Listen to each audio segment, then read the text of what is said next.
Hello and welcome to Fly or Die. I'm John Biggs. I'm Jordan Crook. And today we are looking at the HTC One M8.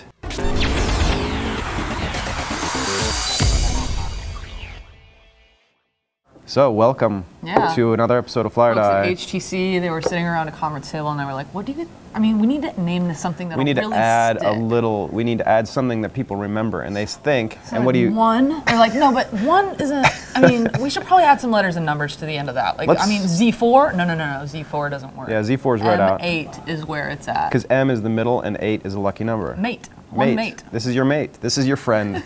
So this is the HTC One M8. I've been using it for about 2 weeks now. I'm not writing the review, Daryl's writing the review, but I actually really like this phone. Let's go through some specs. So this has a 5-inch 1080p display. It's a really nice display. It comes with HTC Sense UI as well as obviously Android. There are 2 gigabytes of RAM. You can get it in a 16 or 32 gigabyte option for under the hood storage. It also has a really fancy camera, right? It's like a dual. Well, it has a dual camera. It's supposed to have a way that you take a picture and you're able to do it sort of like Lytro. You can take photos.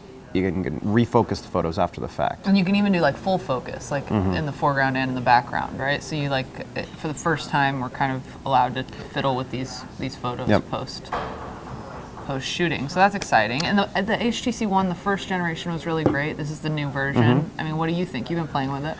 Well, I mean, they have a lot of tricks. For example, this little part here, this is the light bright display. So this is sort of a case with a bunch of holes in it, and when you press the button, you can see everything. That's like, you can see some things, the time and maybe a message, or like if it's raining or something, it'll show a little cloud right there. And the phone is really nicely built. I really like the way it's built. They packed as much as they could feasibly in here. HTC Sense, they've improved it. They've added sort of these social features that people can get a kick out of. You can use it to view all your feeds and everything.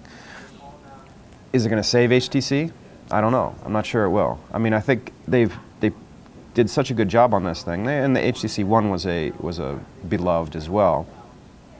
I'm just worried it's just too little, too late. Remember the evolution of HTC, right? So like at the beginning, when they were doing really well and they had like 6 straight quarters of growth, they were launching all these different kind of products that had no focus whatsoever. They had the Rime, and they had all these hero devices that were like big and black and red and had special speakers. Then they kind of slowly focused on this one brand, and originally it was 3 different devices, and then they condensed that once again into the HTC One, which did really well. So I think right now they're in a process of focusing on building out this brand. This is the 2nd generation. This is the Galaxy S2.